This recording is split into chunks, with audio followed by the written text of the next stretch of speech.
What you doing? Ran out of space on my phone, so I'm deleting some stuff. Bye, singing dog. Bye, goal. I pronounce you. Bye, wedding ceremony. Stop. At Metro PCS, you get 2 free phones with twice as much memory. Really? Don't say bye to your memories. Switch to Metro PCS and get 2 free LG K20 Plus phones with 32 gigs when you switch 2 lines. Metro PCS. Wireless. Figure it out. Coverage not available in some areas. Sales tax not included in phone price. Excludes numbers on the T-Mobile network. See store for details and terms and conditions. Blog Talk Radio.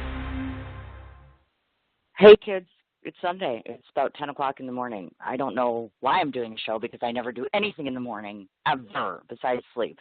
So you have to know that if I'm hosting someone on a Sunday morning at 10 a.m., she has to be pretty spectacular. But I'll let you find that out for yourself because I've already talked about how much I love and adore this woman more than life itself. But before I start, and I don't want to keep her on hold too long, there's just a couple quick notes that I wanted to mention. First of all, thanks to everybody for listening in this morning. This is going to be a phenomenal show. Second of all, obviously, I posted about an hour or two ago, so I wanted to make note that this show is dedicated to Cheryl Sackmaster. She happens to be the ex-wife of my ex-husband, Steve Schatzmeiger, and those, of course, used to be my stepchildren, and so this is more a family loss. She had been battling cancer for some time, and she's a really wonderful person, and it's very unfortunate and sad because she was not very old. And so this was very unexpected. So I have my candles lit, and I've asked for all of the prayers, and thank you so much to all of the people who have sent kind thoughts and words. It's very much appreciated. So this show will be dedicated to her, and this is probably going to be the highlight of my day. Well, of course, besides riding on a Harley with a 6 suction cup seat, so that'll be awesome. So without further ado, because I know she's holding, and I want to keep her all day, let's talk to Chantal. Hi, Buttercup. Good morning, sunshine. It is early, isn't it? It's like so early. I'm like, why would I do a show in the morning? I don't do anything in the morning. I sleep in the morning. Now I'm doing a show and I'm drinking. It's sad, and I'm drinking and I'm doing a show and I'm talking to you. You're a bad influence. Awesome. You seriously are. You are. Okay, what are you drinking right you're now? You're not going to live life. Okay, so here's the thing. I was, all for the mimosas, but I'm like you, and early mornings are a bit tragic. So for me, I'm drinking coffee. It's a coffee flavored mimosa. Sure. Sure. She talks to me about that. Well, I'm drinking coffee and I have banana liqueur in it. So that was like the only thing I could find. And I'm like, well, it's light and, we had a loss today. So I'm like drinking and toasting to Cheryl. We had a family loss this morning. Like I found out from my ex-husband like an hour and a half ago. So I was really sad. I am very sad. Awesome. But so we toast to Cheryl, of course, because she's just a wonderful person. And I have you on my show, and your mother's listening. So we have to, I don't know if that means we have to be good or not, because she's listening.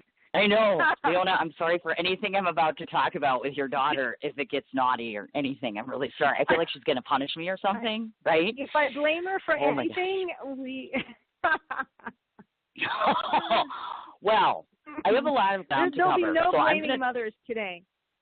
Oh, okay. So I'm going to be nice to your mom. I'm going to be nice to your dad. I'm going to be nice to your brother, Mark. I'm going to be nice to everyone, including you, too. So I'm going to dart around all over the place because you've never been on my show, so you haven't had the experience yet. So there's a lot of ground to cover because it's important that by the end of this show that you have great news. And you're going to have great news. And I'm confident that after this, 3 people are going to book you for Shania Twain gigs. I can feel it. I can feel it already. I already know. So I have to do my job really well because this is promo. Right. Okay. Okay, all right, so we have to be serious because otherwise we'll talk all day long. Yeah, that's exactly right. Professional? Okay, so those, all right. Oh, my God. She's doing it already, Mom. Okay, Chantal Marie, just so some of you know, she has about 17 hats, which is one of the reasons that I gravitated to her myself to begin with, because she is not a one-faceted person. She's a multifaceted person. I'm going to start off with a quote that I saw that you made, which is, music makes up my core, faith keeps me going, and family and friends who I hold dear, which is nice because you give a credit to everyone and everything that's in your life. So I want to start off, obviously, talking about the core, meaning your mother and your father. Obviously, I know that your dad's a musician. Your mom and I have talked a lot, but I'm not quite sure if she has that creative background. So I want you to tell everybody, A, where you established your high sense of creativity, and more importantly, when you were younger, what were some of the things instilled to you that you hold dear now professionally and personally that help you as a person?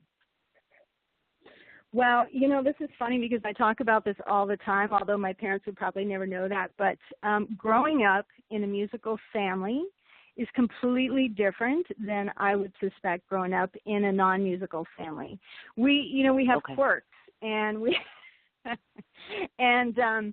so my mother actually is one of those mega talents that has, she's not just a musician, multi-instrumentalist, but she's also a singer, and she dances, and she's a painter, and, the list goes on. So for me, growing up and watching your mother paint on the walls and then turn around and play on the piano and then work her own business till, 5 o'clock in the morning, that's a normal day in my household. And then my father and her having their band practices in our music room downstairs. These are the memories that this was my childhood. So growing up, I would say that right from the start, music and art was established right from the start, because we grew up in it. Okay. And I remember at a very young age, my mother getting dolled up in the bathroom for her show with my father and looking like a princess, and then picking me up and then putting me in front of the television where I would watch Hee Haw. Do you remember Hee Haw? Oh, my God, yes. So I naturally, would sing along with the stars on Hee Haw. And I remember, also growing up to the Osmonds, and this was my inspiration as well. So growing up, it was just, there was music and art all around at all times. If it was not musical, it was, my mother painting or my father playing the fiddle, and my brother had to practice 2 hours in his room after school. I had to practice 2 hours in the music room after school. So this was just part of our breeding. This is just how we grew up. And then our family gatherings on the weekends involved music again. So the family would come over on the weekends, and everyone, so many people played an instrument. If you didn't play an instrument, you would just grab like a cheese grate or something and start making some percussion noise. You know what I mean? This is how it works in our households. And as you know, my Uncle Andy is ridiculously musical as well. He's a professional as well, and so is his son. Right. So it was always a big treat when we lived in North Bay for my uncle to come into town from the big city, Toronto, and join in on the jam session at home. That was a big, he was a celebrity to us. So yeah, so all these things made up my core, as I like to call it. So okay. Growing up, when I became a teenager, I started listening. My dad bought me my first radio, when we put a record in there. I don't know if people know what that is. It's like a vinyl record, and you put it in there. And I used to listen to the mini pops. And I used to sing along to that, create my own harmonies and my own choreography, of course. And and after that came the Michael Jackson, and I just kind of, grew up in music and that, but just learning my own and just harmonizing to what I heard on the radio or what my parents were singing, and getting creative that way musically. Now, I'm a little confused because I was looking at a picture. Oh, I'm sorry. I just want to ask this real quickly. I saw a picture of you, and it wasn't clear to me because I've never really asked you flat out. I thought I saw you, either you were playing like you were playing drums, like you're pretending to play drums, but do you actually play a list of musical instruments? I don't know for sure, because I'm looking at her and I'm like, maybe she's like faking, like she's really like trying to play the drums, but she's not. All right, so here's the sad thing. So I am actually formally trained in organ. Oh my God. However, yeah, so, the organ has 5 levels, and you have to be very coordinated to play this. And at the time, I think my mother thought that the organ was the next hippest thing. But it's really not. It's not hip. So for me, sitting, it's true, and she plays classical piano, and I'm sitting there learning the organ. So it wasn't my funnest few years or whatever. But that's what I played, and I was actually the Kiwanis Festival winner for the organ at a very young age. Oh my God! This is so bragging rights. That is not bragging. I would say a baby brand, something that would be bragging. That is too funny. So you're not going to play organ for me? Ouch! Wow. Honey boo. I was hoping. Not could you please right now, like a little bit? 4 minutes? Absolutely not. Just but make I everybody will happy. say Come on. that is one heck of a training tool to learn coordination because you've got both your feet. So I'm demonstrating it right now, but you can't see. So my left foot is doing the bass pedal, and then your right foot is doing the volume, and then your left hand is playing two keys, two sets of keys, and then your right hand is just fiddling around with the third set of keys. So yeah, it's a very intricate piece of furniture, and it takes a lot of coordination to play this thing. And then of course you have the accompanying lessons. Oh no, that's not. She's not going to play it. No, she talks about all this coordination, how talented she is. She won't play the organ for me. Wait till we go to Vegas. Maybe we'll find an organ there, and you'll be playing live in person, and then I'll videotape it, and then we'll have it on Facebook. I don't even know that they have organs. Oh. We'll find one. Okay. I will. Later on, it's funny because in high school I wanted to pick up an instrument because my brother did in the music classes, so I wanted to follow suit, and I picked up the flute, which I was really enamored with. My aunt, my Uncle Andy's wife, Donna, she plays the flute, and I was inspired by that. So I did love the flute for a little while, but really my instrument is vocals and dancing and. Yeah, I hear you sing a little bit. That's what they say. But I guess we'll find that out because I have like 17 songs she sent me, so I have to play every one. I'm kidding. I don't have 17. Wow. Now, let's talk about Mark a minute because he kind of scares me. Love him. I'm sure he's nice. But every time I look at him on your Facebook page, he has that same profile picture, and it's like all serious. And I'm like, do you work for the FBI or something? So I was going to ask you because you said, about, he took instrumentation, et cetera. So I'm guessing he has like a regular Canadian job, whatever that is. Is he like a regular person, or is he like part of that? So here's the funny thing. So my brother, I didn't discover that he could sing until I was in my teens. And one day, everybody was gone except me. I was in my bedroom, probably, creating music. And my brother was in the kitchen, not knowing I was there. Suddenly, I hear this voice singing from the kitchen. That sounds like Pavarotti. I walk out, and it's my brother. So oh my God! Yeah, absolutely. Nobody knows this, but Mark has this voice. That's incredible. And and he's also one of those technical geniuses. So what happens with Mark is he'll pick up an instrument that he's not even formally trained on, like the organ, and he'll sit and he'll start playing it, which is very frustrating for me. I think it's rude. So he would sit at the organ and just start playing while I'm struggling, even though I'm under formal training. And meanwhile, he'll pick up, he's picked up the trumpet. He was a trumpet player in high school, and he was also an accomplished accordion player. My gosh. Yeah, and in fact, we have a plaque for, we did a duet with the organ and the accordion. So oh my gosh. I don't know on the nerd category where that part is, but, it's not. Yeah, you guys are totally becoming nerds. Here I had you like in this, I had her in the celebrity bubble. Absolutely. Like, she's so awesome. Yeah. But all I have to do is go to Kiwanis or whatever this little fair is, apparently, because you guys seem to frequent this. This is so funny. We didn't know facts about Chantal. Yeah. Yes. This is awesome. And we don't want to forget, my show is about constant shameless promotion. I love to promote anyone and anything. So let's talk about your cousin Joel. Oh, my God, 4-time Juno nominated, 3 top 5 Billboard singles. Tell everybody how we can get a hold of Mr. Joel. How can we follow his music? Can we see him? Where can we go? He's a rock star. Follow Joel. Just go to Joel Parisian on Facebook. Okay. He's got his page. It's the Joel Parisian Band as well. He's New World's son. So, yeah, he's a rock star. He's one of those, he's just gifted beyond words. He composes all his own music. He's a great singer, percussionist, again, multi-instrumentalist. He's amazing. And he's got generally has, it's my favorite voice to listen to.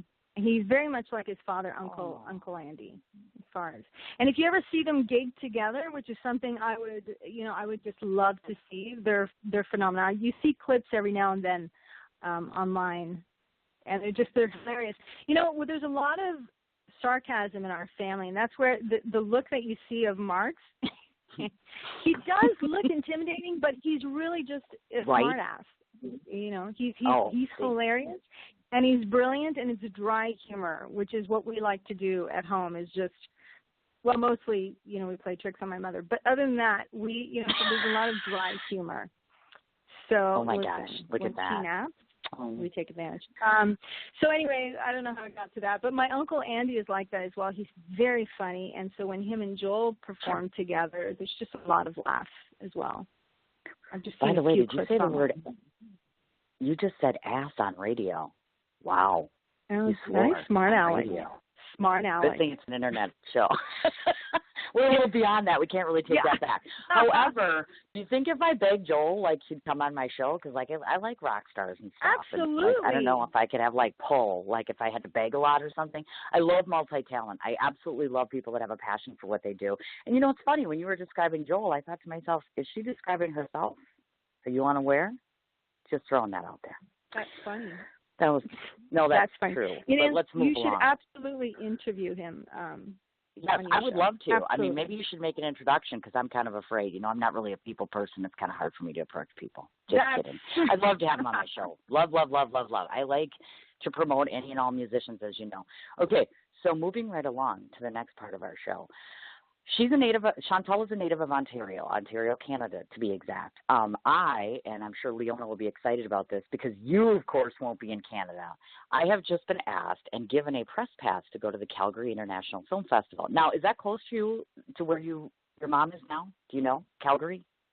No, that's in Vancouver. But that's going to be an amazing time for you. Wow. You think? You're gonna, you're gonna have to video, and it's a huge deal. Well, I'm only going there to get you a gig. I'm just going to be like, I refuse to review any film unless you hire her. I meant British. Now. I said Vancouver, by the way. I was thinking, it's British and Columbia. I'm the drinking one. And I'm drinking. Just clearing that up. I'm the one drinking. Just, okay, there you go. And I got it right. But in any case, no, Calgary International Film Festival, apparently it's a couple weeks, and so I got all excited because I have so many dear loved ones in Canada. And so one of the questions I want to ask you about, because you're from Ontario, obviously, even though Canada is considered one of the 50 states, et cetera, I think it is, right? I'm not sure. That's pretty bad that I don't know that. In any case, here's a bigger question. Yeah, go ahead. Mm-hmm. Yes, I want to know. We have provinces, you have states, so yes, go ahead. Right, that's what I thought. Obviously, of course, there's some, differences, but here's what I want to know, because you're a multi-talent as it relates to creativity and you're a musician, et cetera. So what I want to know is, I'm gathering, my sense of things is that arts and culture are very, very rich in Canada as a whole, and that kind of gave you your primary foundation or base so that when you came to the States, you were already versed in terms of, did you do a lot of gigs and working and such? I mean, it's somewhat sketchy to me. I know I'm going to talk about a couple of things, but how did that formulate your foundation for coming here and being prepared to work here in the States? I mean, is there a lot of difference? My transition was amazing, honestly, from Canada to here through music. So in Canada, there aren't, as you know, a lot of production shows like there are here in the States. We of course, we have a theater scene in Toronto. Well, in Toronto, Vancouver. I mean, all the provinces have wonderful theater, particularly Quebec, the province of Quebec, where the Cirque Arts are. But and we have McGill University, which is huge in arts and music. So when I started performing professionally, I had actually watched my uncle perform in Toronto. It's more like gigs like, lounge singing or bar singing and those kind of performances or odd concerts. But I watched my uncle perform, and that inspired me to go professional myself. So I studied music theater in Ontario, and then from there I got my first professional gig working at what you guys have Disney World, Walt Disney, and we have Canada's Wonderland, which is huge for us there. So that theme park is really where a lot of entertainers can go and perform and do their craft. So I started there, and from there a lot of our entertainers worked on cruise ships.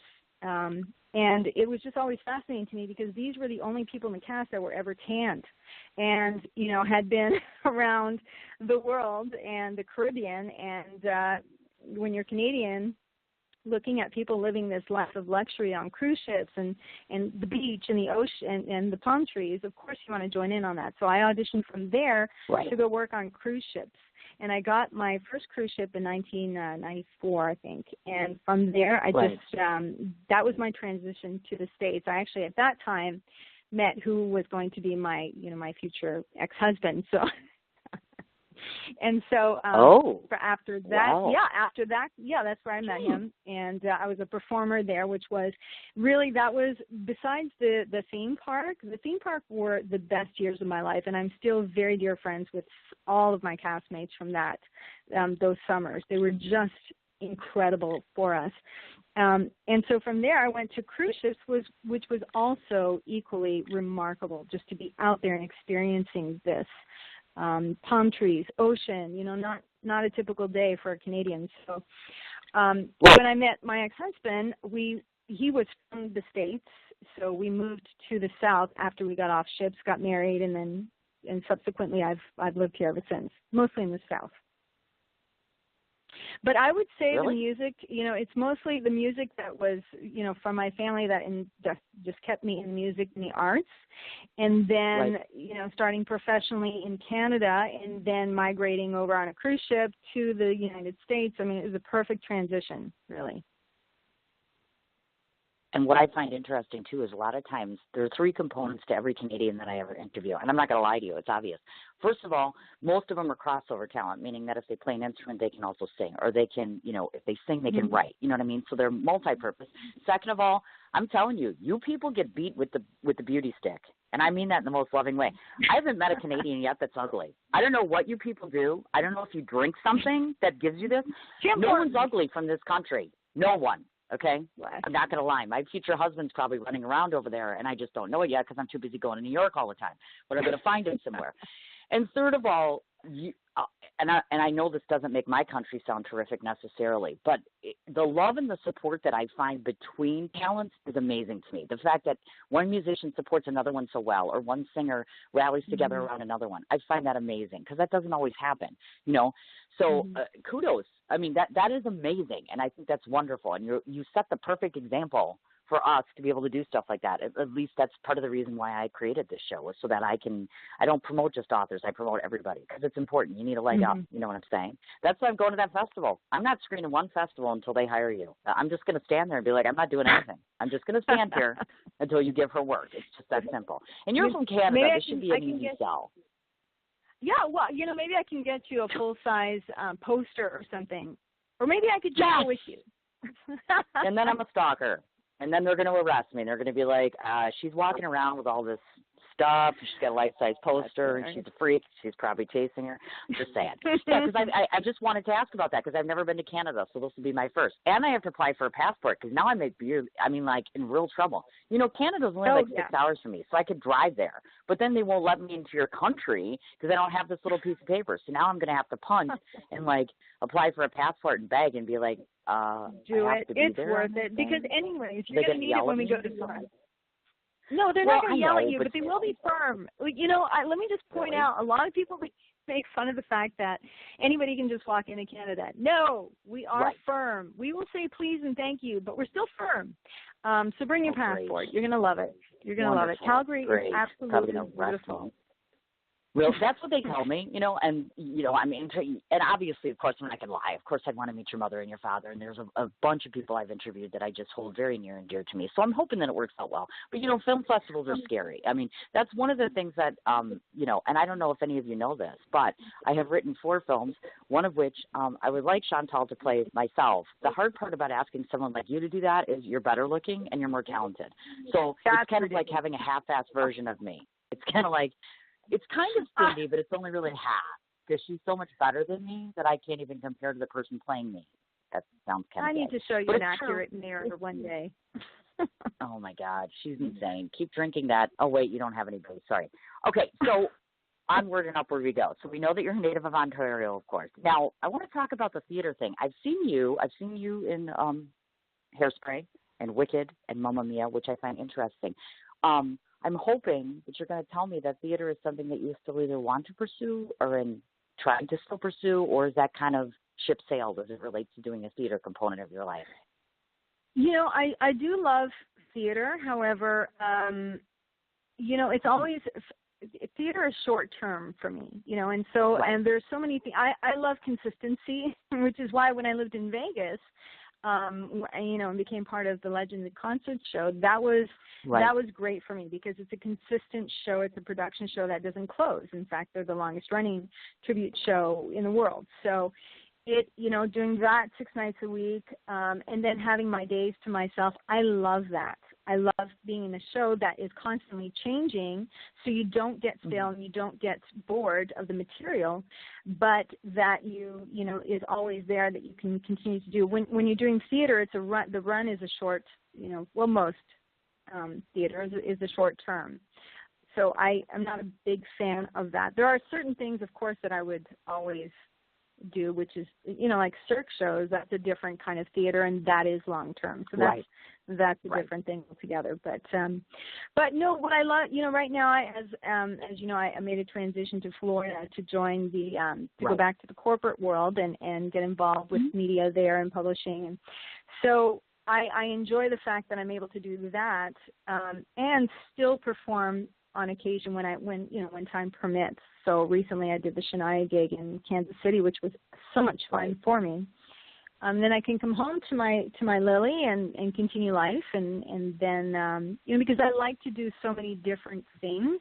I like to have my hands in different areas, whether it's TV or coaching or performing. So this allows me to do that. But yes, I'm always open still to music and performing. In fact, recently I was approached by a record label to see if I was interested in coming back to the music world. So I was like, well, where does this come from? This is odd. So you never know, Oh, that's exactly right. It's like 6 degrees of separation, I find. Like I meet with one friend who all of a sudden wants to intermingle with another friend, and then you network together, and it's interesting. And as far as that theater thing, the reason I brought that up is not only did I watch some of your performances, so I see you kind of saunter across stage, and I thought to myself, one of the things, and this is to my listening audience, and you may not know this because it's you, so we all don't recognize our inner selves, so to speak. But one thing that I notice when you're sauntering across stage is everything that I know about you to be true comes out about you on stage, meaning there's a very romantic side to you. There's a very big side of you that sees the beauty in everything, everywhere, and in everyone all of the time. So you kind of take all of that, everything that's on the inside of your heart, and then it translates on stage. That's one of the reasons why I find you so captivating. It's not because you're so beautiful, and it's not that you have a wonderful voice. I mean, you have to combine everything like that, and it's not every performer that can do that. You have to really go inside of yourself to take all of that out there, because we're all human. I mean, and I know, because I've spoken to you, you have down days just like everybody else. So to be able to take all of that and translate it into something much more beautiful and walk onto a stage, I don't think you really realize how often you do that. I don't think you do. And I'm not just saying that.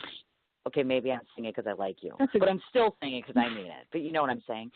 Just saying. And I hope she's blushing. I really wish I had a mirror right now, because I'd like to be in a room with you and be doing this. Because I don't think we'd make it through the first hour. There'd be a lot of laughing and drinking. And I said ass twice now, and your mother's probably like swearing, like, oh my God, those girls on that radio show.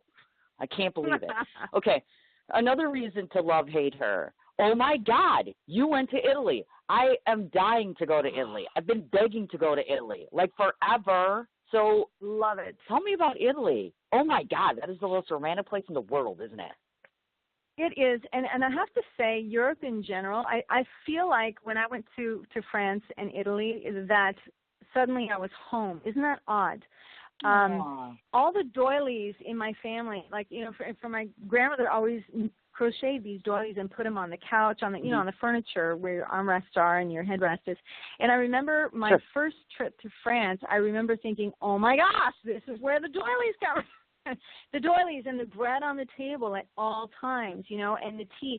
This was my family. And I remember thinking, I mean, what an impact it had on me to realize this is my heritage right here, And then when I went to Italy, just the same elements that I found in France in terms of the architecture, the detailing that goes into it, everything you see and touch has a history in it, and it's almost, you can almost breathe it in. It's such an impactful thing to go there. Sure. Nothing is a facade. Everything has been there for hundreds and hundreds of years. I mean, it's just, and everything has a history to it. When I went to Pompeii, I was just, speechless. Tower of Pisa, same thing, just speechless. I'm looking at this, this this architecture that's been around forever that has history to it that you just wouldn't find. And at that time, I had been living in Vegas. So for me, this was huge to and also the culture there. People take their time, and I really admire that. It's so fast-paced in America. When you go to Europe, suddenly it's like everything goes into slow motion mode. Everyone wants, like, if you go into a restaurant for lunch, you're not going to go in and go out within 30 minutes. You'll be there for 2 hours before your pizza arrives. And I say pizza specifically because you can't go to Italy and not order pizza, I mean, every pizza is made fresh and tastes absolutely different from one customer to the next. It's never made from a box, and you can taste every single ingredient. I love the fact that the culture there is such that people really appreciate family time, friendship time, lunch time. Like, meals aren't just to chow down. Meals are to gather with your friends and your family, recap the day, go over your feelings, everything. It's amazing. I have goosebumps when I think about my time in Europe and how much I missed it and how much I loved it. See, and I just saw you post up this. This is ironic because you just posted up the other day that Luciano Pavarotti, no, not Luciano. Let's try that again. Andrea Bocelli. The guy I interviewed, yes, I was just going to mention to you, did you know, and it wasn't directly, but through his publicist, I interviewed him. And that was an exciting venture to even just by association ask him questions and things like this. And eventually I'll publish it up and print it. I need to do something about that because you send it off to the big magazines and then they have to decide if they're going to print it and all this good stuff because that's a big name. And so I was all excited when I saw that because I've never seen him perform. I'm a huge, and I'm guessing you're a huge fan too, huge fan of his work. He's amazing, has a totally wonderful life story. It's just breathtaking to me. Musicians and singers are some of the coolest people in the world. Wouldn't you agree? Well, of course you would, because you're you. It's wonderful. I know, right? I'm like totally a fan of hers. I'm so a fan of you. It's ridiculous. That I know, so. Yes. Well, no. Now, speaking of which, so get this. So here's Chantal, and all of a sudden I'm sitting here and what was I doing? Oh, drinking wine, because I never do that. So here I was drinking wine, and I was watching this movie of Michael Madsen, who still won't come on my show. And lo and behold, here's my little pop-up box, and Chantal comes along, and I find out apparently that I'm going to Las Vegas in January with Little Miss Perfect here. I'm so excited I can't stand it. Let me tell you why I brought it up. This is your shameless promotion. Talk as long as you want. Promote your little Vegas friends. Let's do a little shout-out here. Talk to me about some of the best performers there right now. Who should people go see? Because I got a ton of people living in Vegas right now. Oh, good God. So many. First of all, my closest friends are at Legends in Concert, and I cannot speak enough about their talent and skills. Katie Steele, Lady Gaga, rocks the Casbah. And I just rhymed, which is pretty cool.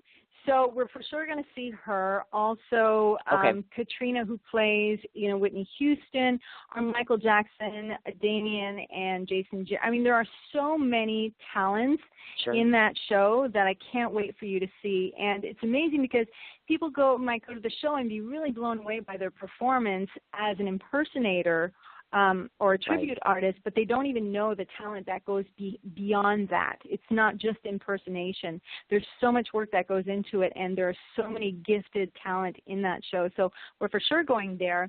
We also have to see, of course, the $1 Million Quartet. Yeah,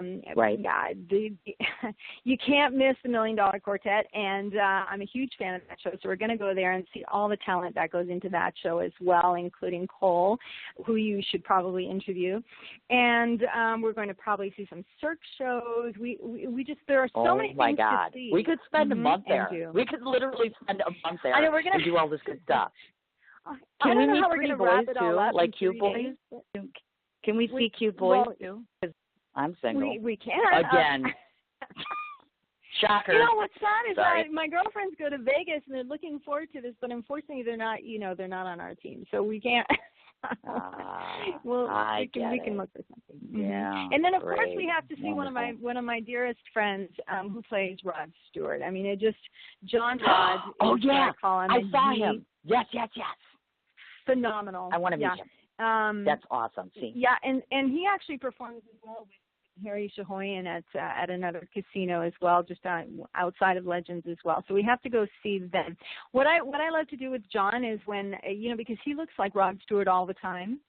So one time we went to a Cirque show, and of course I'm dolled up. He looks like, Rod Stewart. And what I love is when we're walking together in a casino, and all of a sudden everyone stops and starts taking pictures because they think they're seeing Rod Stewart and Shania Twain walking. I love that. And I keep telling him we should just stand and have a tip jar. What's wrong with that? Oh, no kidding. You could totally do that. Or, like, pick a spot, on the strip somewhere and just, like, stand there for, like, an hour or whatever. I know. It's so funny. I have a question about that. We have a lot of people to see. Chantal actually lived, obviously, in Vegas for quite some time. So I like to get people's takes on this because I've been there numerous times myself. And maybe it's just me, so I'll ask you if this observation might be astute or accurate in your opinion, which is, obviously some of the legendary hotels have been knocked down now, and obviously we all know that growth and change means that there's new developments, et cetera. Do you think that the quality of entertainment is still at the same par, or do you think they could use a little rejuvenation? Because I'm kind of feeling like some of the great talent is still there, but they could use a revamp. Do you know what I mean? Not just the casinos per se. I'm just a little disappointed in some of the stuff out there. Does that make sense? Kind of like some of the best performers are kind of underrated there. Do you follow me? Yeah, I agree with that. The thing is, for me, having been there, I was so entranced in my shows and my friends' shows and the Cirque shows that I don't see it from a tourist perspective. You know what I mean? So, but it would be great if there were more spotlight shows, so where you can actually feature. It's so inundated with entertainers there that it's hard for people to get a spotlight and a feature. That's correct. So you don't get to meet the artist behind, who's the performer on stage. You don't get to know all the other things that they do, their other art forms. So if there were more features and spotlight shows, that would be great. But then it's a matter of hosting those. And I know that back in the day, for instance, our production manager, she was a huge celebrity in Vegas back in the day when Sinatra was there, and, they would get limousine rides to the shows and all these sort of things. So I know that time existed, and I would have loved to be a part of that. But, it is the entertainment capital of the world. I mean, so everyone goes there and sees production shows and doesn't have a chance to see the artists that they see on stage in their own element outside of those production shows. And that's a matter of just, stalking them on Facebook. Right, and you know what? Here's my thought, because you were talking to me about this, and I'm like, I wonder. Some people might think I'm kooky, but I don't think it's bad at all, because I've done this before. Maybe when we go there, if there was time allowed, I could find like a public forum where they let me bring a camera in, do like red carpet interviews, but not really red carpet. Like just have all your friends come in there, and I would just do one interview after another. It would be live. That would be amazing. Then you got 60,000 people watching. I think we should work on that. I think that's cool. I love doing live stuff because then they get to see the people. I, of course, have to get all dressed up. This could take like 2 hours for me to get beautiful, but we could work on that. And then, it's great. I know. Don't start. It's great exposure, and I think it'd be wonderful because people love, I try to bring to light films people have never seen or entertainers people that don't know about. It's just great press, and it's fun. I mean, you're already there anyways, and I just have to stay sober. Just kidding. I'm sober all the time. Let's do it. But I think that'd be great. Let's work on that. Awesome. Thank you. On to the next thing with Chantal. Now, I'm going to make you do this because here's what I did. I go on and I'm creeping on Chantal because that's what I do, because a journalist creeps on people, and I'm told I'm really good at it. I'm looking at LinkedIn, and there's about 17 certifications. So I want you to name everything you're certified in. Listen to this, folks, because my jaw dropped. I was like, seriously? She's more certified than I am, and I'm a little certifiably nuts. But still, tell everybody what you're certified in. She's beautiful and smart. Go. Good God, really? Right? You're talking about my certifications from yes, from all my maritime. All of them. Yes. Well, don't forget when you work on ship, you have to go through extensive safety management training. So because you're responsible for safety of life at sea. So I've got I was a muster station leader.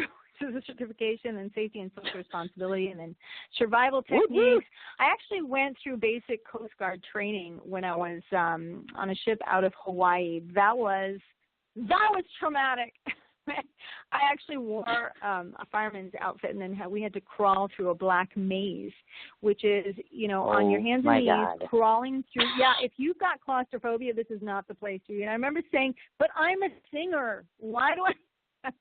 why do I need to go through this trauma? But yeah, you're crawling on your hands and knees in your equipment and going through this black maze. You have to feel your way up and down ramps and through twists and turns while holding the ankle of the person in front of you. So that I survived that. And crowd management, of course, and, first aid. I mean, that was, yeah. So firefighting was another certification I had. Oh, my God. You crack me up. Yes, I can save a life and be a Shania Twain while I do it. I can save a life. I mean, I'm not saying I wouldn't panic at first. I will panic for a nanosecond, but then I'll save your life. Then I'll stick you on the life. Oh, my God. And then I'll go sing Shania. Do you have to be, certified to, perform a Shania Twain? I could see that. I have a Shania Twain certification. I have this little certificate that Shania signed that said I can do this. No, I do not need certificate. So what's funny about that is, we both were, she had worked in the production show at Deerfield back in Ontario, which is one of the only production shows at that time that you could be a part of. And so when she was Eileen, she performed there, and we had both auditioned for that place. And so it was funny because when I came to Legend in Concert so many years later, that was the first thing they said to me was, do you do Shania? And I had no idea about these impersonator shows or anything. And so I had no idea what they were asking me. What do you mean? Do I do Shania? I don't understand what you mean. Do you sing like Shania? Well, I sing like me. Do you impersonate her? Why would I need to? It was such a long process trying to explain and wrap my head around this concept of impersonating people. But it's funny. A lot of people have to put on, it's like a 2 to 3 hour process to do your makeup, like the artist you're treating, or take on their mannerisms and their personalities. And for me, it's funny because I'll just come in my normal makeup and throw my hair in a half ponytail. Boom, Shania. No problem. Wow. So I'm impressed. Well, we just happen to have similar features. We happen to have, I think it's a Canadian thing, the personality and our demeanor and the way we express on stage, I think. Other than, widening my stance on stage. Right. And since you brought it up, I wanted to mention this to you. Were you drawn to her automatically just because of those similarities, or is there something about Shania herself that you actually just admire or you want to emulate when you perform as her, meaning that matters to you, like I want to represent this person, etc.? What I love about her is that she, when I first started listening to her was because she came, I've always loved country music, and I was raised on country music. That's what my parents' band was. Mm-hmm. So when I first heard Shania, what she brought into the country music was a rock edge. That's what I loved about it. And if you notice, because of her collaboration with Mark, all the harmonies and the chords, a lot of it comes from Def Leppard, which I was a huge fan of.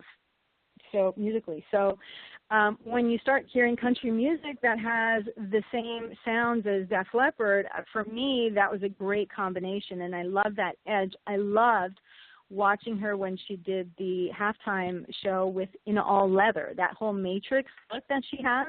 That's what draws me to her. When I'm on stage performing, I get a kick out of those costumes when they bring out a costume that's very, strong woman, matrix, leading edge kind of a character costume. That's what I love to put on, and that's the character I love to play. So when she comes out in halftime wearing this whole matrix black leather outfit, immediately identify with that, and I'm thinking this is how I love to sing rock country, with that character, with that persona, and this kind of music. So that's what drew me to her initially, was that rock edge that she brought to country music, which nobody had done until her, Right. And one of the things that I've noticed that made me sad, actually, because I'm not going to lie to you, I'm a huge Shania fan myself. It saddens me somewhat that she's so, what's the word for it? Her popularity has altered a bit. Does that make sense?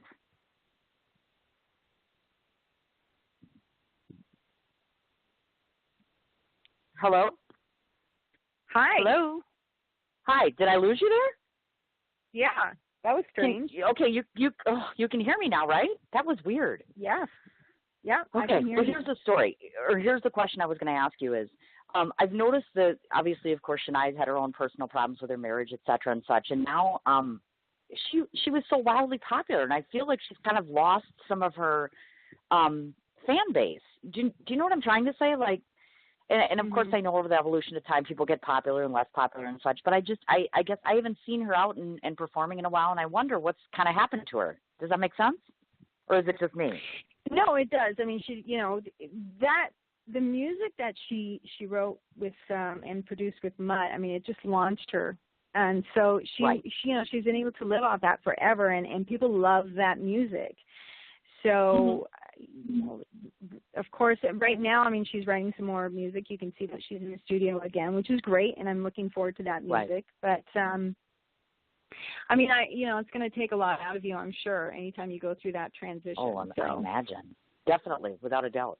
Now, we're going to switch over to the important part of our interview, which is let's talk about the person, Chantal, meaning a little personal life. I need to tell you something. Do you know what I hear about you all the time when people look at your picture? Quote. That I have the greatest day ever. Quote.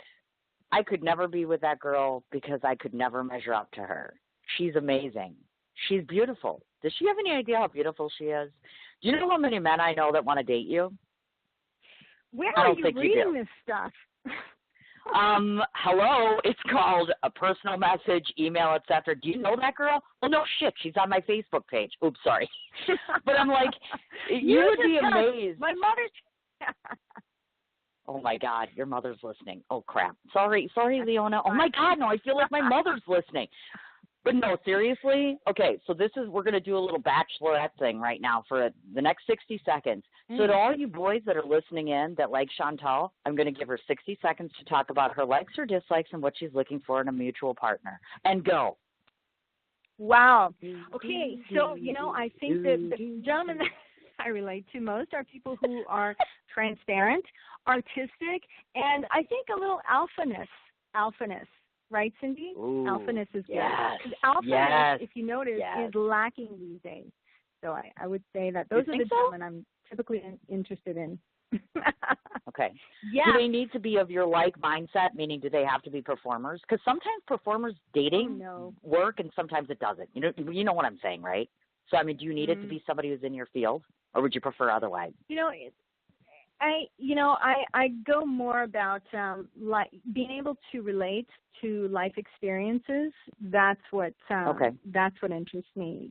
Of course, as you know, I've been with performers and non-performers, and for me, it's just more a matter of, do you understand where I come from? Because as you know, an artist's soul and an artist's way of thinking is different than a non-artist's.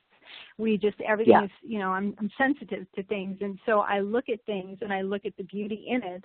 And I need someone who's going to relate to that, as opposed to, what do you mean, look at this flower? Why? It's just a flower, that sort of thing. Right. And not every guy and every person can see it that way. Okay. Right. And it takes someone who's been through life and has enough life experience and has traveled to be able to have conversations that are engaging, and that you relate to. Well, and that poses another question, obviously, because, of course, we all know that I post up two different kinds of men. And, well, maybe it's because I'm 47 now. So now I found myself more, it's either I want someone who's Italian, who wears a nice business suit, who's probably an author or an actor or something like that. On the other side of the fence, yesterday I was surrounded by all my bad boys with tattoos and Harleys, because we like those boys too. Oh my God, yes, do we like those boys? Woo! Here's so the good it's news. Either one or the other. Yeah, no, here's the good news, Cindy. I believe there are people who can do both. Just like you do both, and just like I do both. Right. I can be polished to the hilt and be in the spotlight for 1 second, and the next second, as my brother pointed out to me many years ago, I'm walking around in animal slippers and with my hair in a bun, looking scary, and people think I'm, they need to, throw money at me or something. So I remember my brother one time laughing at me and say, "Do people know," meaning the audience, "do they know what you look like at home?" And my response my God! I would never sell tickets. What? But well, and I think people are. Right. Well, no, I agree with you. And I think that that's always surprising to people when they meet me because, like, I don't post about riding all the time, but if I could spend 6 months on the back of a Harley, I certainly would do it. But people, I don't think they realize now that I've moved into other things, they expect you to be on a red carpet. They expect you to always have your radio hat on or your writer hat on. And it's like, I can wear a dress and then I can turn around and wear shorts and heels and be on a bike. You know, you can be very versatile that way. Every morning I'm in the ball cap. Really? Yeah, your ball I cap, the white one, right? Yes, yeah, I've seen that. I have several. I've got gray, I've got black, I've got, but I'm in the mornings. I'm wearing my, you know, my jean shorts and my ball cap and my tank top, and I got a lily on me. So, you know, that's how we roll. I mean, she does have a pink chain. I'm just saying. I gotcha. And I do have to remind myself to remind you before I forget to ask you this question. We're mutual friends with Arthur Sunshine, and I don't know if I told you this or not, but Art is my landlord and my friend. He lives next door, as a matter of fact. And every time I bring him Chantal all the time, he's like, Arthur Sunshine, your friend, our mutual friend? Yes. He wants you to come and visit. He owns this house, which I happen to live in, and he's like, wouldn't it be nice if she came to visit? I'm like, oh, my God, yes. He would absolutely have you to his house, give you wine, feed you. I'm like, oh, my God, I would love for her to come and stay here. But then I'd want to kidnap you and keep you, and that probably wouldn't be fair. So I'm like, okay, well, if I I'll came to mention visit, we would have to do a show. Yes, like at Potawatomi Casino. Hint, hint, Paul Grzelski, other people I know. Hint, big hint. But we'll work on that at another time. Before I forget on the personal side of things, just to throw it out there, of course, another similarity we have. 3 big names that I love that she loves. Kelly Clarkson, Michael Bublé, Harry Connick Jr. I want to marry Harry Connick Jr. in my head, but that's another story. I have dibs on him, my dear, so. No, wrong. We're going to have to fight out for that one. And just so you folks know, to those of you out there that might say to themselves, what do I need to get a date with Chantal? She's a Pisces, born on March 4th.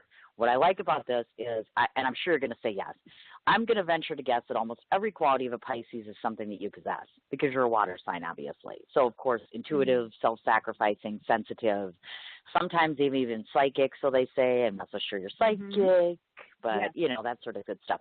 Are you very true to your sign? Do you like dating? Well, are you even into that? Because some people only date like signs. Like, I'm only going to date you if you're compatible to me, which I think is kind of weird. But no, do you do that? No, because I would say I've dated people who are not supposedly compatible with me, with my sign, and those have been my greatest loves. So I can't go by that. But I absolutely am a true Pisces for sure. I'm very, very intuitive, extremely perceptive, and I'm introspective, and I'm also outspoken. So I'm a little bit of a mixed bag.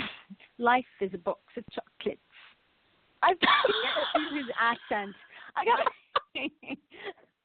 Oh my God, you killed me. I gotta figure out how to do his accent, but yeah. So I absolutely am a true Pisces, and I have a little bit of OCD when I'm working on something. I'm very much in it, and everything has to be perfect. It's got to be done correctly and thoroughly, and otherwise it's not complete.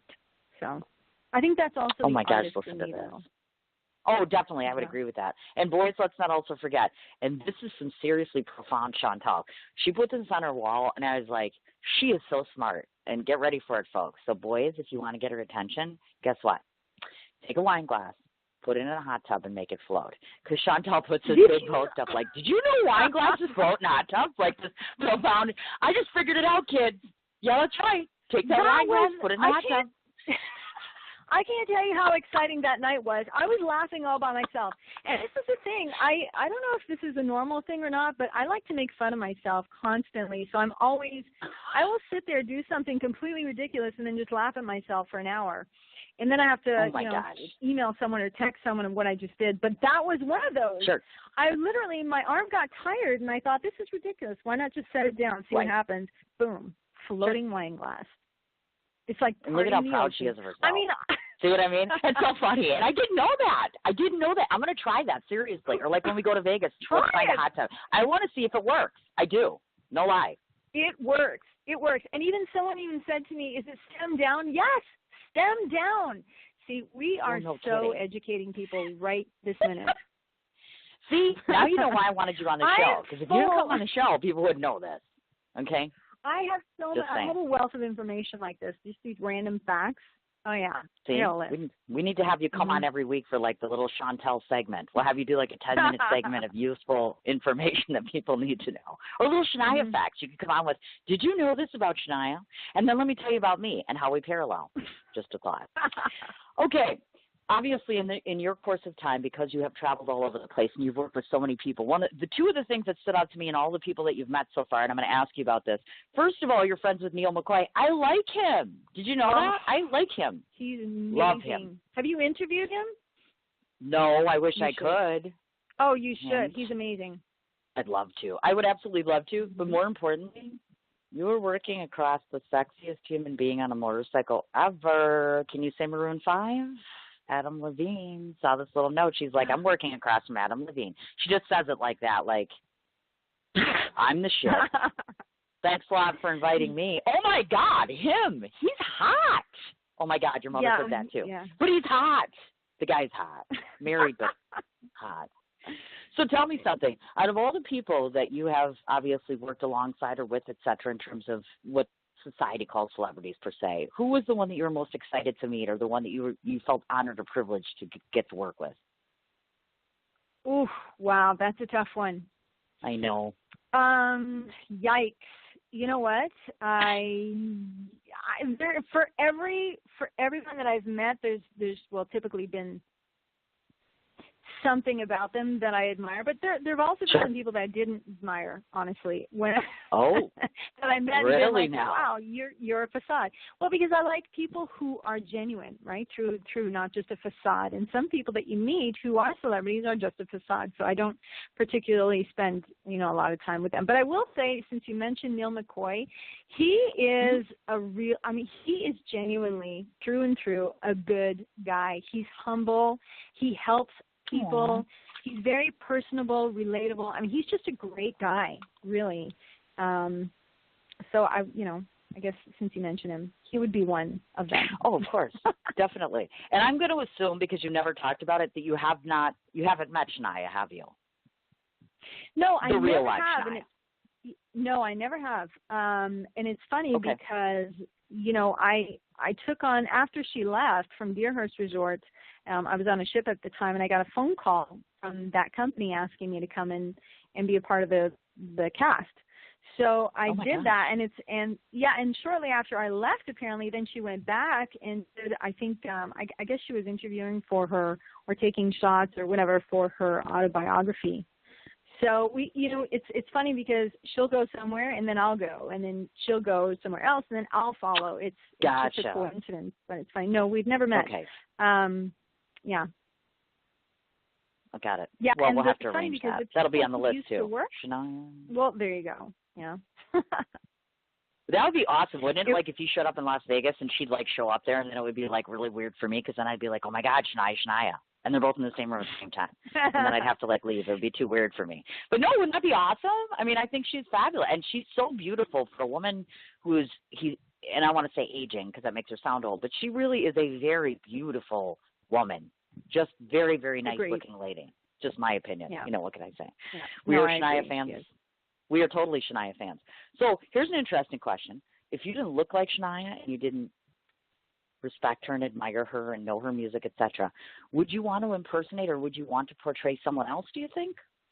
Just curious. You know who I always wanted to impersonate is Heart, and two completely, well, not completely extreme opposites. Yeah, I first of all, Heart music I love singing Heart, love.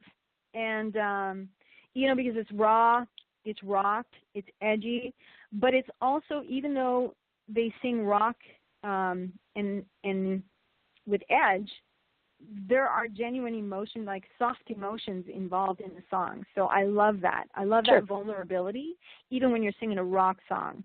I love to be able to dig into some vulnerability as well. So, and then Pink, just because, have you heard her voice? I love Pink's voice. Oh, my God. And I love her style. I love the fact that she's kind of like, screw you if you don't like me. You know what I'm saying? I want people to like me on my own terms. I have a very, open philosophy. She has a great relationship now with her husband, which is important. I like her, and I like her new music, especially that Alice in Wonderland, that new song is amazing. Absolutely love it. Love it, love it, love it. But now I'm going to shut you up for a minute. Okay. I'm going to stop you because I'm going to give you a break. I want to play some music because she sent me all this music, so I need to play something. So I'm going to play the song that you sent me where you sing like Shania Twain. That does the Impress Me song, Impress Me Much. I love that song because it's so boom, matter of fact. I could see myself saying that to a guy like, you're really not that impressive to me. I think it's cool. And I think that the listening audience, after listening to you for an hour, should actually listen to you sing, don't you think? Because we have to, like, promote your singing a little bit.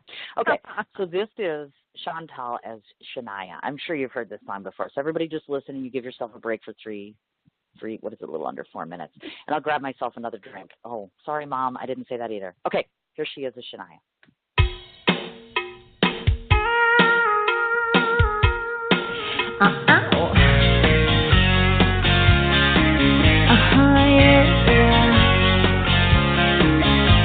I noticed you guys, you thought they were pretty smart, but you got me right down to an art.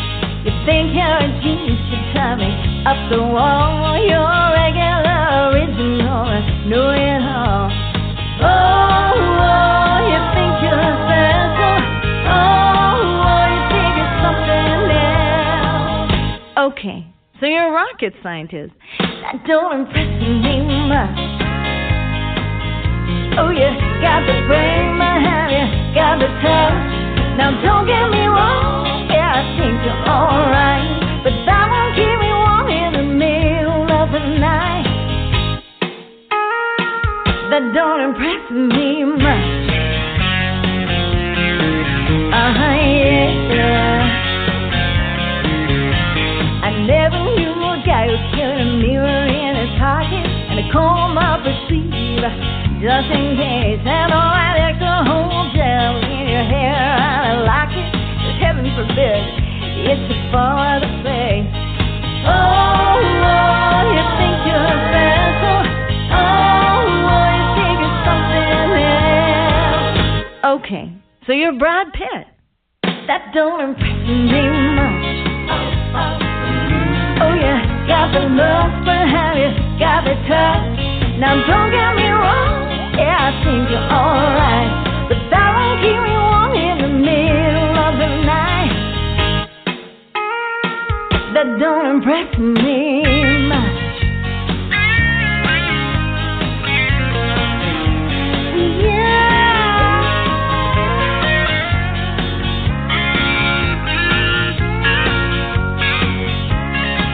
You're one of those guys who like to sound as machine. You made me take off my shoes before you let me get in. I can't believe you kissed your cousin now. Now come on, baby, tell me, you must be joking, right? Oh, you think you're special. Oh, you think it's something else. Okay, so you got a car. That don't impress me much. Oh, you got the moves, but have you got the touch? Now, don't get me wrong, yeah, I think you're alright, but that won't keep me warm in the middle of the night. That don't impress me much. No, you think you're cool, but have you got the touch? Now, don't get me wrong, yeah, I think you're alright, but that won't keep me warm in the long, cold, lonely night. That don't impress me much.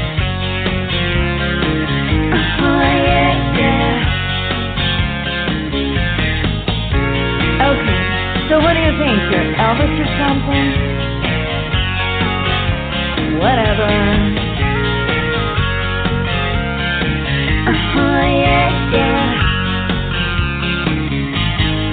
That don't impress me. Well, let me just say that impressed the hell out of me. That's just my personal opinion. To make a correction, Brad Pitt would impress me. I'm just saying. Brad Pitt would impress me. Well, it is Shania saying that. So it's kind of like, real. Yeah, I could see where that would be like. Okay, but right? And Johnny Depp and like a slew of other, I can't even, oh my God, don't get me started on that whole list. Okay, and just so you know, this is being used as a promotional tool despite the fact that we're being smartasses, etc., I'm going to use this interview to the day is long until I have you booked everywhere from here to Singapore. Let me just say. Now, I want to talk about a few of the things that you do besides, yes, you're not just a Shania Twain impersonator, folks. Just so you know, she's more than that. So let's talk about that a little bit. First of all, one of the things she loves to do, loves, and I think it's important that you talk about this because I've heard people, other singers say this before, but tell me what it means to you. I know that you've said there's special significance to being asked to sing the national anthem. So I'm just wondering if you could talk about that. Why, what about that moves your soul so much? Why is that significant to you? Well, first of all, when you're asked even though you're a guest in this, I mean, I'm Canadian, right? So when I come over to the United States, where all these incredible celebrities have been asked to sing the national anthem, that's for me to be asked to sing that's a huge honor. You're asked to sing a song that conveys everything that is prideful to this country. I mean, that they are proud of and should be proud of, I mean, that's a huge deal. And you're asking me, a guest, to sing your national anthem. I was blown away by that.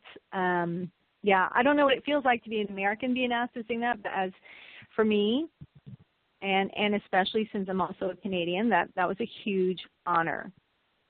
That's like asking someone to speak on their behalf at the biggest ceremony ever. I mean, that's just, I don't know, it's a huge honor to be asked to do that. No, I totally get it. Very proud of that.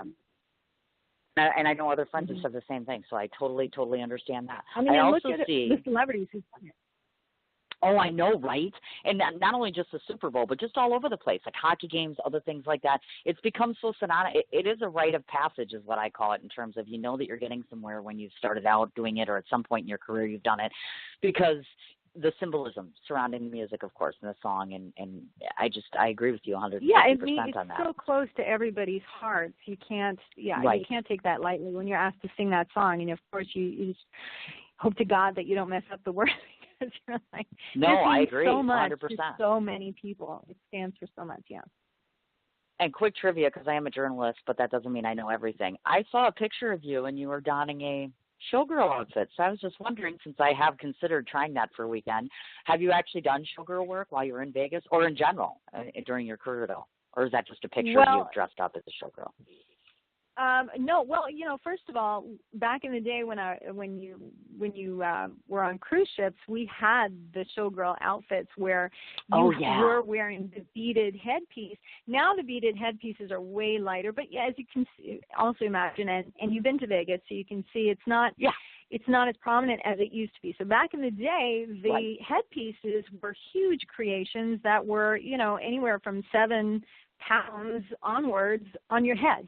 So I remember my favorite showgirl piece of all was this Carnival outfit. It was when I saw it hanging on a hanger. I remember thinking, no one's ever going to fit into this except a Barbie doll. How's this going to happen? Because it's literally, like 3 inches long by 3 by 1 inch wide, and then until you put it on, and then it expands. So you put on this cat suit. That's purple. But meanwhile, it takes all this training to learn to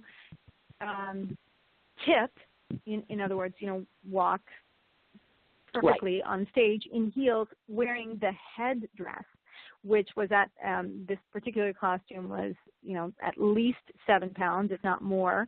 And it extended. So when you extend your arms to the side, the beads extend that far as well, or the feathers do. So you have to wrap the beads around your hand and then learn to tip. And the choreographer has to stand in front of you as you tip to the side, oh my God, facing forward, and hold you so that, just have his hands in front of you so that if you happen to, the slightest little movement with your chin down is going to tip you over and you're going to fall. So that, wow. That I love, I love that. I really do. Call me old school, but I miss those days. So at first I was petrified because I'm thinking, I'm going to kill myself on a moving ship wearing, 7-10 pound headdress with my arms extended in a cat suit. Who does this, for a living? And here I am. So, but it was awesome. And then you have to be aware. It's all about spatial awareness. You know, I mean, if your thing is like 2 feet tall above you and 2 feet tall to the 2 feet wide to the sides, I mean, you really have to be careful of where you're going to step and who's around you. You know, you can't come near me. Sure. Don't come near me. I can. Yeah, you've just totally talked me out of ever wanting to do this. Thanks a lot. Oh, you totally should. don't even think I could handle it. Totally can't handle I love it. I can't. Hello, I fall down in about 30 move. seconds. Okay. Listen, I will you can't drink and you can't move. Okay, go. Oh, yeah, I would love this. Okay. If we can find somewhere for me to try this in Vegas, I will officially put on a showgirl outfit and I'll do the whole deal. If you can hook me up with that. Because I did talk to somebody about that, and I was like, you know what, it might be fun just to try it. You know what I mean? I'm getting older. I realize that the hips are a little bigger. The ass is hanging out a little. Oh, my God, I did it again. I'm sorry, Leona. See, this is like a whole thing of she's going to probably hate me by the time we're done. That's it. Yeah. Ouch. Listen, but that's on your bucket list. You know, now she's tattling me. She's tattling. Thanks a lot. But no, it is kind of one of those things that I would like to try, just because it's different. Yes. Okay, next question. I'm wondering about, I don't know how to pronounce it because I know you're associated with the, it's called Cirque, is it Eloy? I don't know how to pronounce that. Eloize. Cirque Eloy. Thank you very much. Yes. Yes, talk to us about that show, because I understand that you were involved with that entity, correct? Yes. No? So they are based out of Montreal. The artistic director is Jeannot Pinchot, and they are just a phenomenal company. It's a very, very family-oriented company. Of course, they all go to the Cirque School in Montreal, which is famous, and a lot of, the talent pool in Montreal, they go in the Cirque du Soleil shows, they go in Cirque Éloige shows, they go in Dragon. I mean, they go, when you train at that school, you're skilled and equipped to go to all these different production companies. And this one in particular, he actually, the founder, Jeannot, he actually started as a street artist. He was, on bikes. And it was funny because when I first met him last year, I think it was, we joked around about the fact that he held me up in the parking lot when I was performing at the theme park at Canada's Wonderland. He was telling me that he came to Canada's Wonderland one time to do his show, and I suddenly had flashbacks of being, stalled in the parking lot because I couldn't get to my normal parking space because his tent was up there. So we had a great time laughing about that, because I said, I was a star of the show, but you ruined my my parking spot. What's happened? Don't you know who I think I was? So that's how he started, just doing street performance and stunts on a bike, and now he's got this whole Cirque company. And so they've just recently brought in one of their shows to Miami, and not long before that they brought in another show. So they have a variety of shows, and they all have different genres, but what separates them from the others is that they're very, their styles are very, some of them are very urban, and then they have other styles that are very theatrical. They're just, it's a tremendous group of talent. And unlike a lot of the other bigger production shows, these artists work without a net. And what amazes me is when I'm sitting in an audience and I'm watching them perform their stunts, knowing exactly how much athleticism and coordination and balance and discipline and focus goes into what they're doing. And I got to say, it's a little bit frustrating for me when the audience doesn't react the way, and because I'm at the edge of my seat waiting and making, just dying to watch them follow through with their movement, with all this discipline and without a net, without any safety. And I'm at the edge of my seat, and I'm applauding every 2 seconds, which I'm sure is annoying for the people around me. But applaud, She's like, I don't care. Applaud. Oh, my God, that's I know cool. It looks simple, but the best performers make their craft look simple and easy for you to breathe while they're performing it. Doesn't mean that there's not a lot of strength going into that, and discipline and focus, So, of course, yeah, I love their shows. They're very edgy. They just have such a great variety of artistic, styles. And in fact, the newest show, Saloon, just launched recently, and that's a country western show. So they're actually featuring live musicians and singers in that show as well. Oh, neat. See, now this sounds I would love to see this. Oh, my God, yes. I would love to. Or interview someone from that would be another thing. See, you're giving me like 17 ideas for interviews. This is killing me. My gosh. Okay, a couple of the other things you've done, which I thought was cool. You actually played June Carter Cash. I have a dear friend in Milwaukee that does that. And I thought, how awesome is that? That must have been – now, I had a hard time picturing you doing that. And forgive me because you are multi-talented, yes, but I'm like, I don't know if I could see June Carter Cash. I mean, what was the appeal there? Was that they came to you, you went to them? How did that all get orchestrated? No, actually, it's funny because I had never worked with a Johnny Cash impersonator until Legends, and we had our phenomenal talent who was doing Johnny Cash, and I was in the show in the ensemble with another girl. There were just two of us, and yeah, he was singing a duet with her, so I became June, and learning the story of Johnny Cash to me was fascinating. I never, of course I've heard his music because growing up, like I said, my parents were in a country band and my dad would listen to that music, but I never knew the story of Johnny Cash, and so the more I learned about him, the more I was impressed, honestly, with his depth of character and his evolution, over the years. And so when I was singing June Carter, I enjoyed placing myself in her shoes and just how would I, because again, as I mentioned, what I love about country music and also the heart songs is that they put real genuine emotions and stories into their songwriting and their lyrics, and the same thing goes for Johnny Cash and June. So when I was singing that song with him or those songs with him, I loved the fact that I got to put myself in her shoes and her mentality at the time that this song must have been written. You know what I mean? I love that. Yeah, no, I know exactly so what I never you mean. just and deliver that's awesome. the song. Yeah. I don't like to just deliver a song based on just the lyrics, like the words alone. I like to sing a song and deliver it from wherever I think the story stemmed. What is the mentality behind that? What was the emotional state during that time when they wrote that song? So, yeah. So I know got exactly a kick out of that. about. I loved it. And I did the it's twang awesome, and actually. everything. Oh, look at that.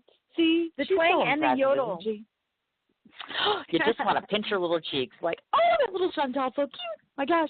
And I know we've obviously covered the ground as far as we've talked about Legends in concert, but I do have a question for you because obviously I'm sure you all can guess by now she played Shania Twain in that little thing.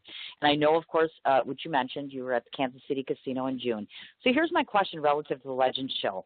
Because, of course, you're performing around people who are obviously impersonating others as well, just tell me a little bit about how they inspire you because, of course, they are doing the same kind of homework. They're trying to emulate the same sort of thing that you are, per se. Tell me how working with a group of performers that are impersonating is somewhat different than, let's say, if you go and let's say you did a live show, for instance, and you were just working with a set of regular musicians. Is that a different sort of compass for you, meaning that you find inspiration or motivation from that in a different way than you would performing with someone else, let's say, just an original performer? Am I making sense? Yes. So, for instance, I love singing Aretha Franklin. I've sung a lot of her material over the years, but I sing her in my own translation. I sing her with my own voice and my own inflections and my own motivation. You know what I mean? But when I'm impersonating someone else,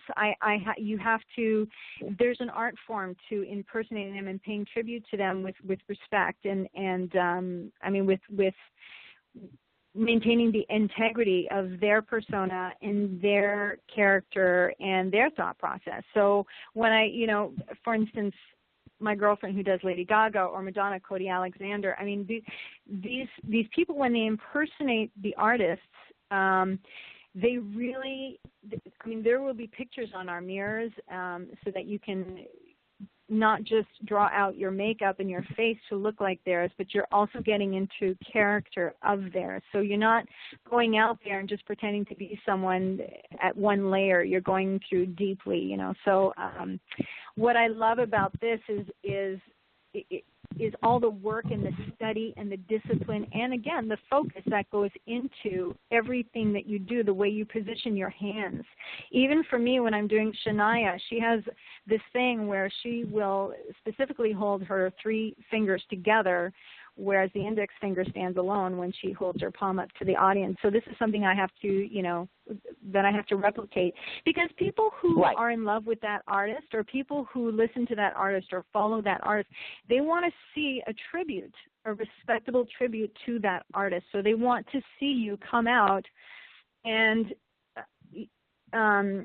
doing justice to that artist and to their memory of that artist. Just for instance, recently when Prince passed away, our tribute artist was doing a show that night, and he actually stepped out of character for a moment and said, I'm sorry, you will have to help me with this song, because as you can imagine, I'm emotional about this.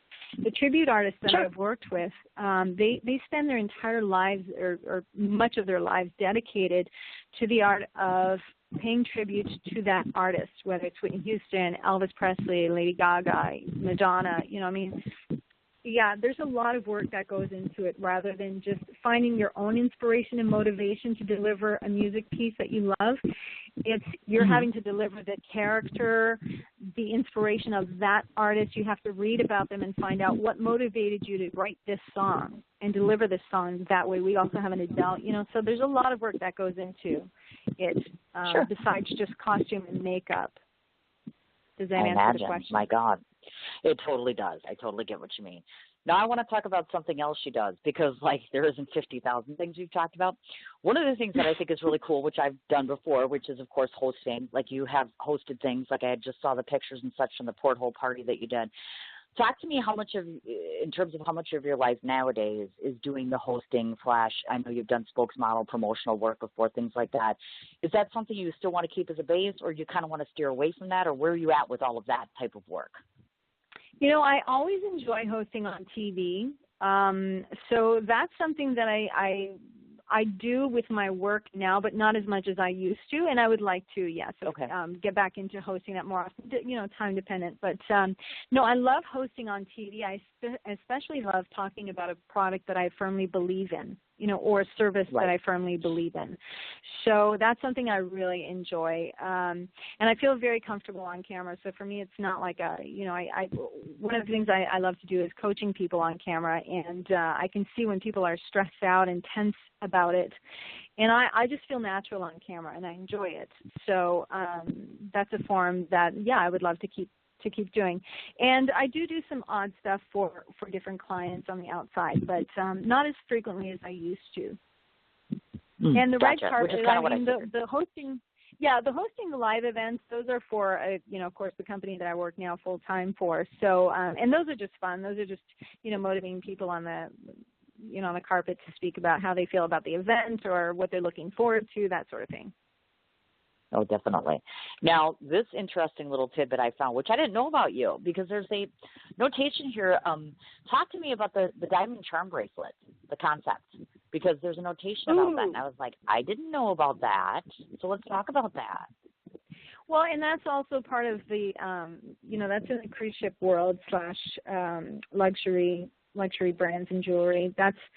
So I work for a promotional company that promotes the stores and the ports of call and the brands and the products and the retailers. So when I was working for one of those retailers many years ago, our company was looking for something new to motivate guests to go into the stores and look around and have a look at the products and see what they might like. So the promotional tool that we had for many years was stale at that point, and so we just needed something fresh. And so naturally I thought, what our boss called one day and said, we need something new to drive people into the stores that isn't just because they have multiple stores per port and multiple ports per cruise. So the idea was that, what was happening is the guests would go into one store in one port and then assume that the merchandise in all the other stores, the sister stores, was the same. So we wanted to, let them know that it wasn't. So the concept behind that was, if you collect a charm in each port, that will motivate you to go to that store in each port. And by doing so, you'll realize that the merchandise and the selection is different in each and every port, even though it's the same name carried through. So, that was exciting for me to develop that. And the fact that it became so popular as fast as it did was a huge, huge pat on the shoulder for me. I really enjoyed that. Yeah, that's one of the reasons I want to talk about it, because I thought that is really absolutely awesome. Very impressed by that. Who doesn't like a charm bracelet? Right? Thank you. I'll be more than happy to take 3, anybody. Just throwing that out there. Mm-hmm. And since you brought up the cruise ship, so you've worked for Royal Caribbean, you've actually worked for Norwegian as well. So this is my question to you. I'm just curious about what cruise life is like. I've never taken a cruise ever. My brother's like a huge cruise fan. How is that possible? And I'm like, never. I know, wow. Right? Well, hello. I don't have a husband to take me on there. You. Apparently my girlfriend's are too busy to like. Oh, let's be clear on that. You do not need a husband to go on a ship. Yeah. Well, nobody's invited me on a ship to like. We need to do like a cruise ship where we interview like tons of people. Like we have all of our mega performer friends come on the boat, and we like get on the boat and we go somewhere. Like preferably to an island with a lot of single men. In my oh my presence, God. I will have to put you on the life raft. No, she's being mean to me. Did you hear that, Leona? I bet not. Go ahead. Yeah. Cruise ship life is phenomenal. Honestly, if I had children, I would, as soon as they were of age, I would throw them out on a ship and see how it goes. I mean, you can't not love it. That was one of the best, besides the theme park for me, which was one of the incredibly enriching experiences of my life. And like I said, I'm so dear. My friends that I've met through those years are so dear to me.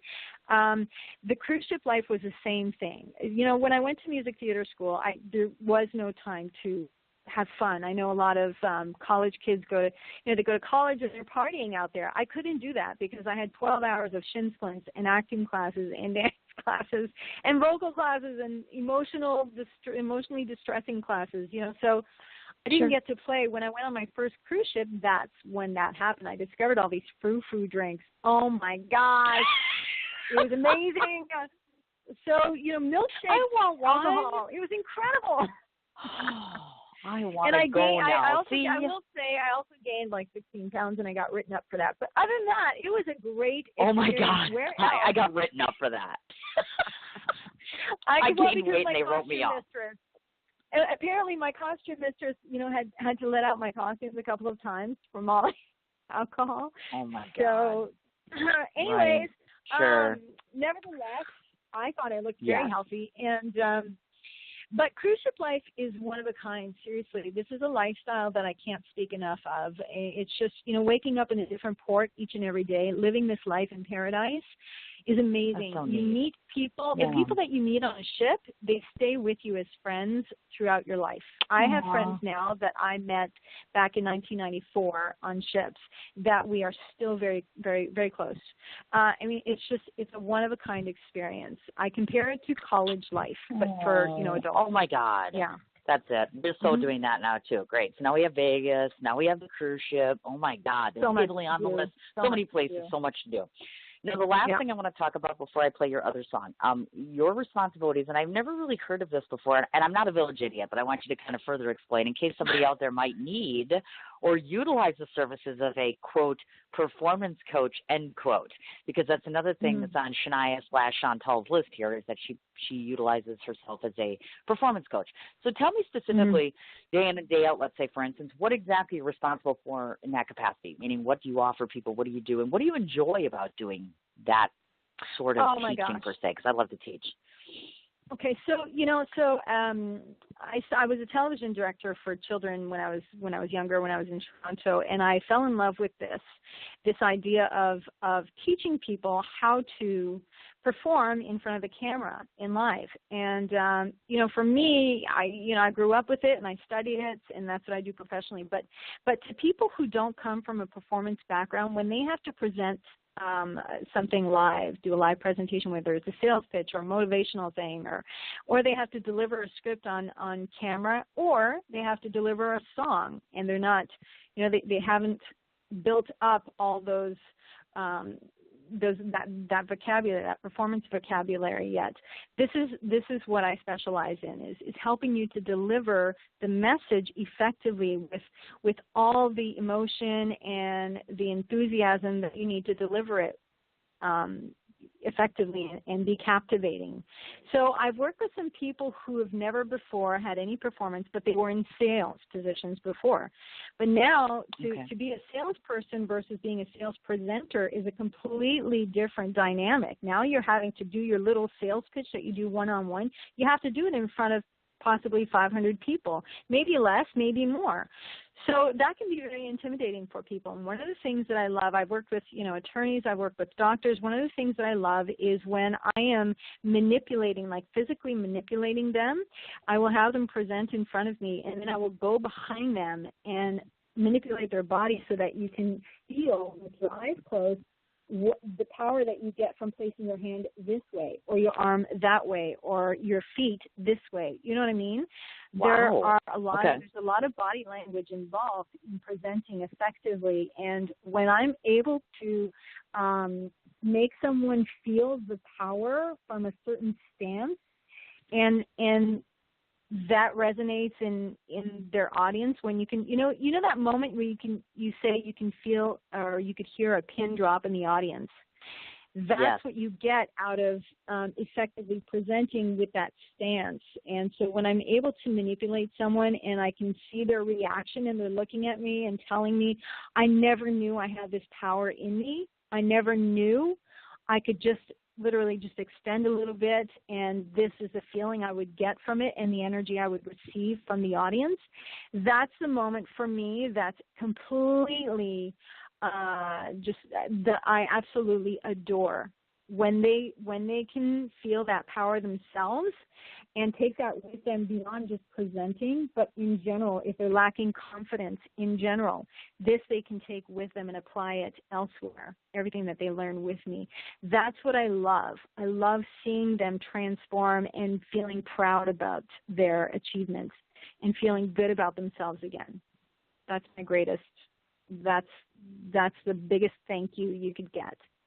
Also, I work with people, like, for instance, I work with people from Cirque who have accents. And so when they go to deliver a song that's an English song and a very popular American song, it becomes difficult for people with accents to deliver the song effectively and therefore get that reaction that they want from their audience if they're not pronouncing the words in such a way that the audience recognizes it. So I work with people with accents in, when they sing and also when they speak, to understand how to work the phonetics into their study and their practice, where to put the accents and all that sort of thing. Doesn't she sound smart? She makes me look like a fool. You do sound very smart. And I discovered wine glasses float in the bathtub. Remember, kids, we said that. Future dates, remember she said that. She's very impressed if you can float a wine glass in a hot tub. Just saying. Not that you should be in a hot tub with her, but I'm just throwing that out there.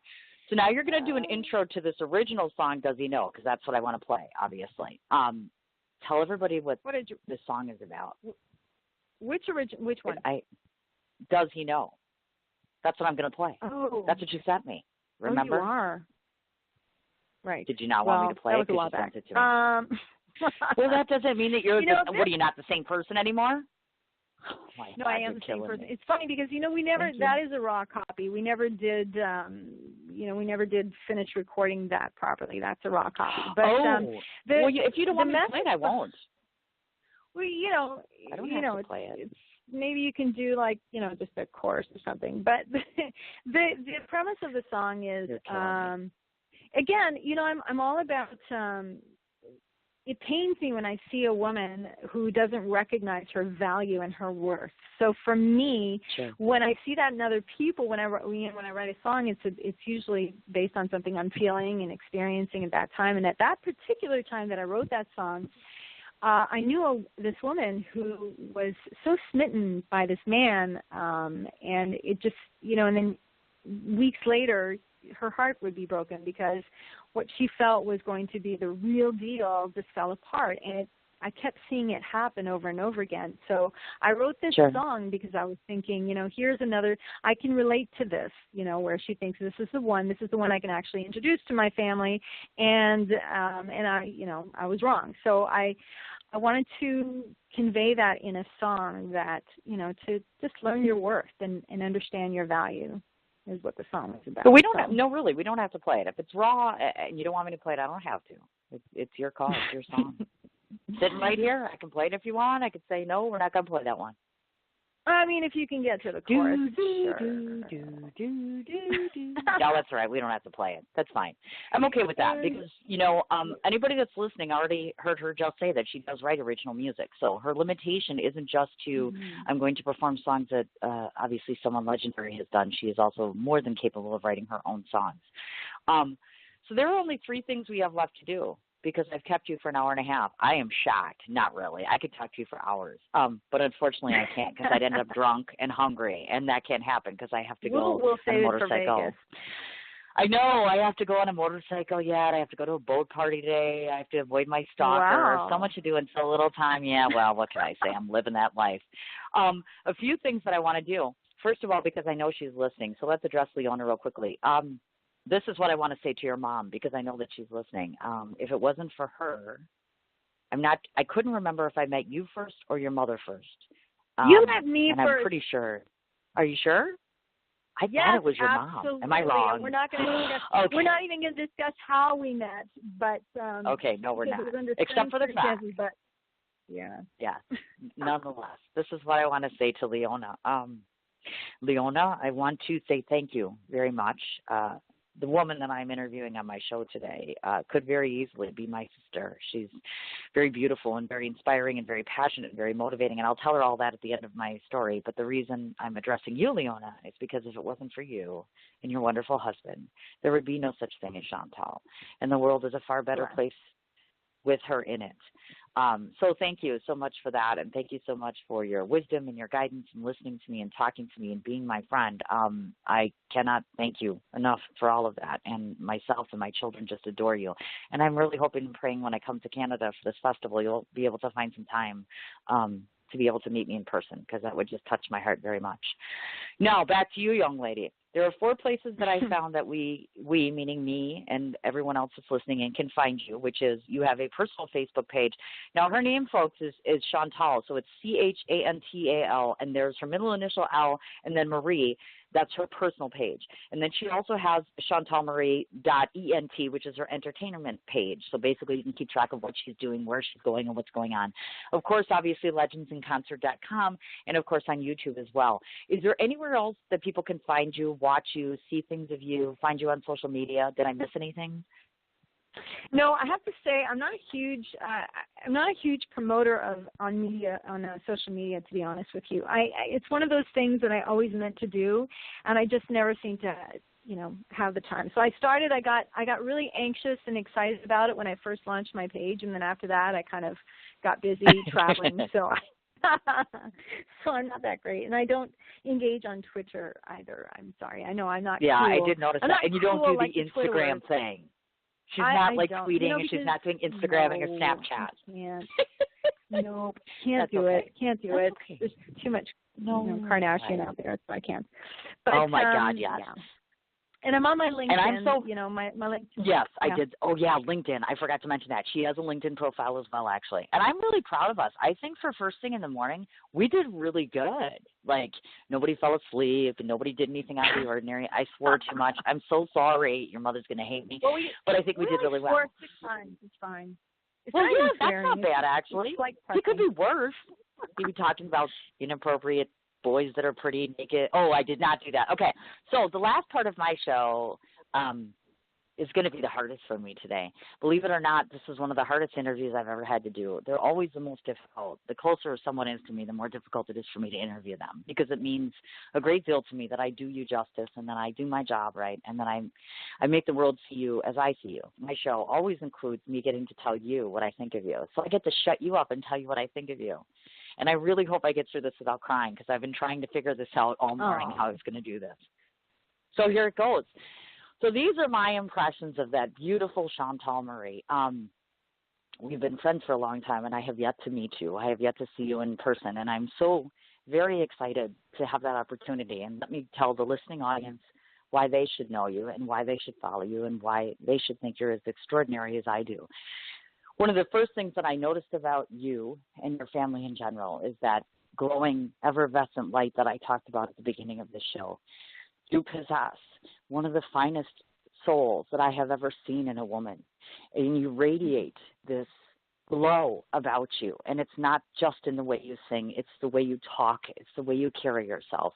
It's how loving and lighthearted you are with every single person that you ever meet. You are the first to be gracious and accommodating when it comes to your fellow performers and friends.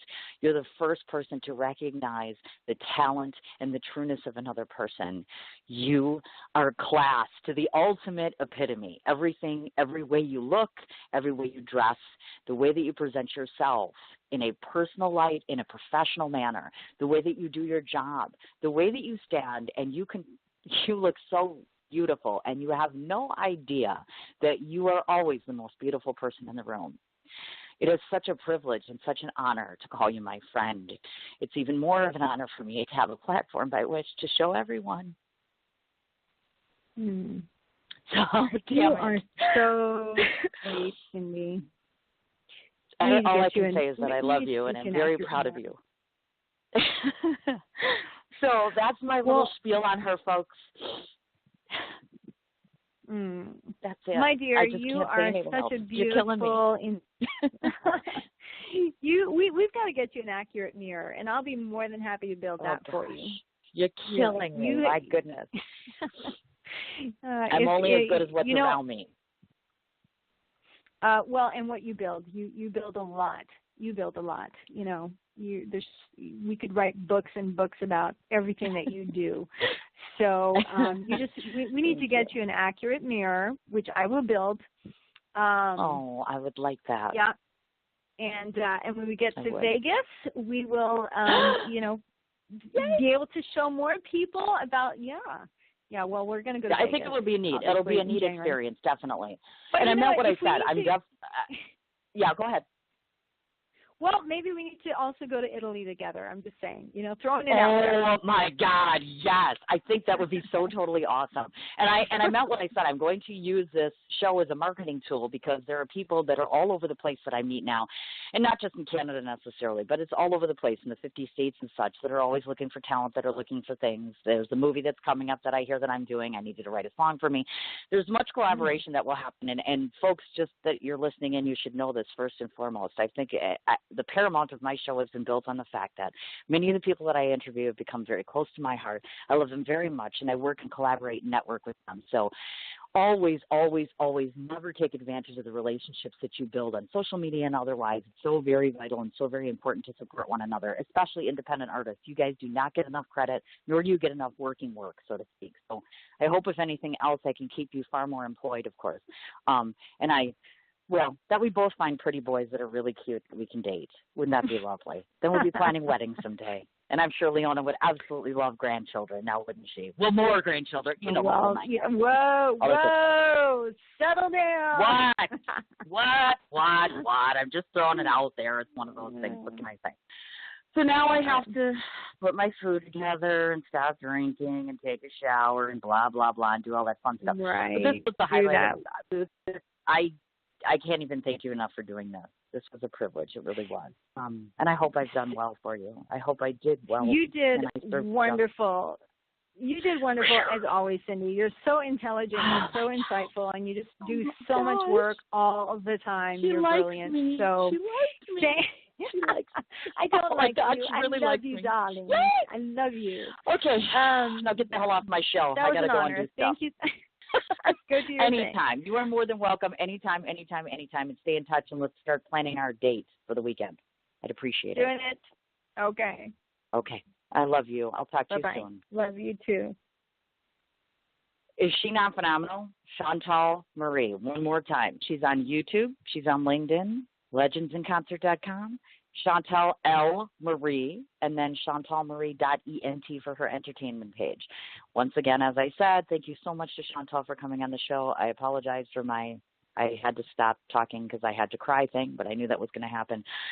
All my heartfelt thanks to Leona for listening in, along with all of my listening audience as well. It's always a privilege to know that people are following and watching you. I appreciate it so much. And certainly anybody who is looking for a performance coach, anyone who's looking for a TV host, a producer, an actual singer of any kind, original songwriter, Shania Twain, she could do everything. and I'd be your number one advocate and, of course, a reference, obviously. One more quick thing, don't want to forget, next week's schedule, September 7th, we have the actress, New York City actress, Tamara Jones on, September 7th, 2 o'clock Central Standard Time. Musical Magic from Sam Spear on, 3 o'clock Central Standard Time on the 8th.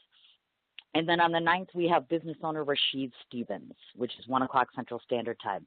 I hope everybody enjoys their Labor Day weekend. Have a safe and wonderful time, and I'll talk to you next week.